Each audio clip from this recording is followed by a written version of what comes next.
Welcome back to Game Talk 24/7. We have had some tremendous games in the Olympics, especially in hockey.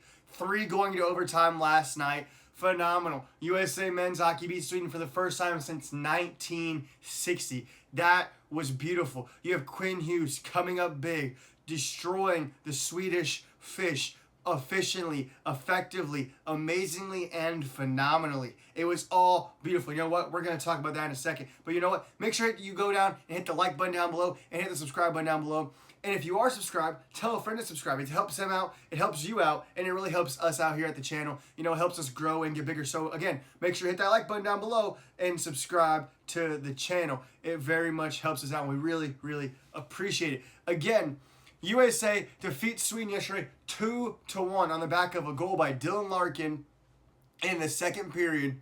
And I think it was Jack Hughes with the assist. Jack Hughes shoots the puck, and Dylan Larkin tips it in around Jacob Markstrom, to go into the goal. And then later in overtime, well, not later in overtime, about almost halfway through overtime, Quinn Hughes coming up with a nice snipe just right through past the goalie into the goal. Shout out to both teams. Both teams played phenomenally. Both teams played well defensively. It was a very well fought game. Jacob Markstrom, one heck of a goalie for Sweden. He might not be the best goalie in the Olympics or even in this game, but when he plays his best, he is really good. He had 40 shots against, 2 goals against, 38 saves. He stepped up in big moments for Sweden. Played very well for Sweden. But you know what? Connor Hellebuyck played even better. Hellebuyck had 29 shots against, 1 goal against, with 28 saves. You're going to say, Josh, he had 11 less shots against him, and he had 10 less saves. Guess what, though? He's still the better goalie. There was a moment where it was 0-0. Dylan Larkin hasn't scored a goal yet. The tide kind of turns. It's getting ready to turn in the USA's favor, but it's not there yet. Sweden, they shoot. It looks like it's an open net and an easy goal, and Connor Hellebuyck saves it with his toe, with the pad of his toe. And that was a beautiful save. That was one heck of a save by Connor Hellebuyck, which then led to Dylan Larkin getting the goal, and then USA's having the lead all the way until 1 minute and 33 seconds left in the game. 1 minute and 33 seconds left in the game. What happens? Sweden, they pull their goalie, and they go for an extra man. Who will score the goal? And they get the goal. They get an extra man on the ice. They have an empty net. They pull their goalie, and they get that goal. And there's nothing really Connor Hellebuyck could have done, because the puck was on one side of the ice. They pass it quickly to the other side. He moves as fast as he could to get to the other side, and the puck sneaks in right behind him before he has time to close that gap down.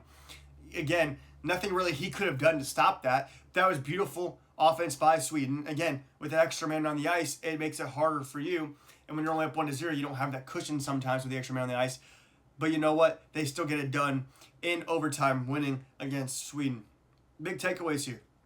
The Hughes brothers played well. Quinn and Jack both played well. The Tkachuk brothers have played pretty well, being physical and also knowing when to attack. I mean, Brady Tkachuk later in the game, I think was it in the third period, I think, where he's coming down the ice on the right side, gets the puck, and just goes right towards the goalie because there's an open lane, and he almost sneaks it in there. Doesn't, but almost does, and it leads to a little bit of a tussle in front of the net. Not a fight, because you can't fight in Olympic hockey or you get suspended for the rest of the game, but a little bit of a tussle. I think Matthew Tkachuk gets put, or Jack Eichel, one of them gets put in a headlock during that. It was kind of fun, but no, they played phenomenal. Dylan Larkin played phenomenal, winning faceoffs, tipping that puck in off the Jack Hughes assist. It was a shot by Jack Hughes, but became assist because Dylan Larkin tips it in.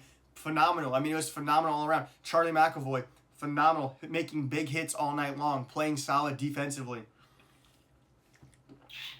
The defense for the USA showed up at big moments, because there's a reason why there was only 29 shots against Connor Hellebuyck. It's because the defense didn't allow too many. You had Brock Faber getting hits. You had Hannafin getting hits. And so it was just so on and so on. A lot of players getting hits and or getting the puck in open ice. You have Zach Werenski making big plays in big moments. You have, again, McAvoy, you have Sanderson, Slavin. It's just everybody. Everybody stepped up defensively. Auston Matthews had some good moments defensively where he got down on one knee and slid on the ice right in front of an open shot and blocked the puck with his body. You just had some good moments from a team that needed to play well, needed to beat Sweden for the first time since, again, 1960, and needed to play well to move on to the semifinals into a medal round against probably the toughest quarterfinal matchup. Playing Sweden in the quarterfinals is not who you want to play in the quarterfinals, but because Sweden didn't take care of business against Finland and take care of business in their draw as much, we had to go against a tougher team, a team that we didn't want to play as much. You know who also had to go to overtime though and win? Finland. Finland had to come back and beat Switzerland. That was phenomenal. But you know who also had to go to overtime? Canada. Oh, Canada. Yeah, that's usually a good thing, but this time it's not. Oh, Canada. Losing to Czechia, down 3-2 late in the third period with like almost 3.5 minutes left, and you get a goal to send it to overtime. And that was big by Nick Suzuki there. That goal to send it to overtime. He had a chance to score earlier in that period and missed on an open net almost to an extent. And then this time he comes back and he clutches up in that moment and he fixes a mistake that he had earlier on. And then again, Mitch Marner in overtime, not even that far into overtime, just gets a clear shot on goal, goes in. Czechia loses. Czechia put up a fight, though. That was beautiful to see the fight from Czechia. I mean, all of them fought. You had Pasternak fight. Pasta. He fought. He did well. He scored a goal. You had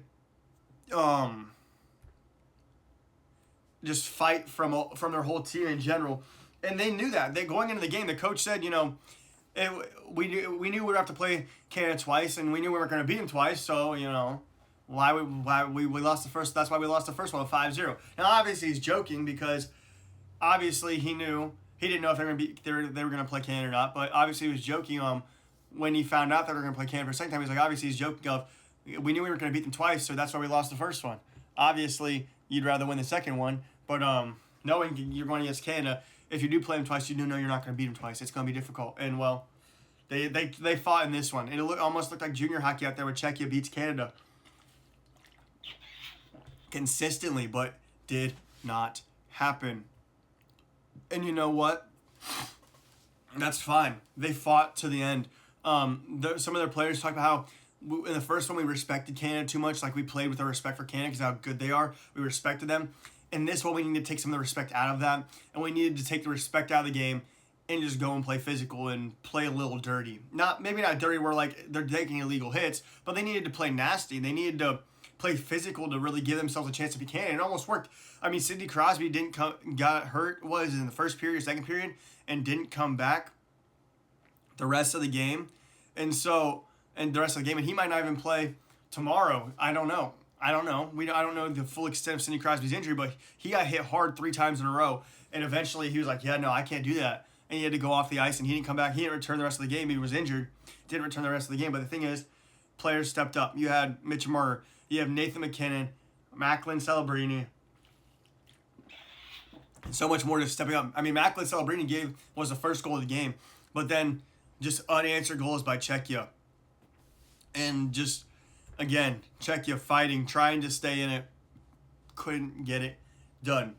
In the semifinals of men's hockey at the Olympics, you're going to have Canada versus Finland. What a game that will be. That might be the first time I'm rooting for Finland to win a game. Except for actually, I guess, when they played Sweden. But you know what? Either way, I'm a big Finland fan when they're playing Canada. Because, well, I want to see Canada lose. But I'm also a big United States fan playing Slovakia. Because it's USA all the way, baby. Fly, bird, fly. Free bird. Let's go. Let's go win. Again, free bird. I want to hear a lot of it. Let's go win. Let's go beat Slovakia. We play Slovakia. It'll be Canada versus Finland, USA versus Slovakia. And you know what? We can get it done. We can go win a gold medal. We have it. It's all right there in front of us. We just got to take it. And if we beat Slovakia and we get to that gold medal match, you're already guaranteed silver. So you have nothing to lose. Because guess what? If you lose, you're getting what you already guaranteed. So you know what? You have nothing to lose. The only thing you have to lose is knowing that you didn't give it your all if you do lose. So go out there, give it your all. die on the ice. Don't actually like physically die, but go out there, give it your all, go win a gold medal. Let's get it. Come on, let's do this. We can do this. Some other news. Jordan Stoll has won a silver medal today in the men's 1500. Shocking, because no one expected that to happen. The person he lost to was from China, and they skated an amazing time that no one really saw coming. A lot of people were expecting like a 4-2, a 142 kind of there, but the guy from China skated a 141, and it was amazing. I mean, that was quite impressive. Mac forehand, he got a medal in free skiing. Michaela Schiffer yesterday got the gold in the slalom. Or slalom. I forgot how it's pronounced sometimes. My brain doesn't work, but you know what? It is phenomenal. The Olympics are still going on. They're almost over. They end on Sunday at the closing ceremony, but you know what? You don't want to miss it. They still got time to go watch some Olympics. You still have time to go watch hockey, men's hockey. Women's hockey plays Canada today. Probably by the time I upload this, they would have already played. I'm assuming the USA is going to win, but by the time I upload this, they probably would have already played. I'm recording this at 12:50. The game starts in like 20 minutes. Again, USA plays Canada women's hockey. Let's go get that gold. Let's go. And let's go win. Make sure you guys tell somebody you love them. God bless you. That's Game Talk 24/7. We'll talk sports with you next time.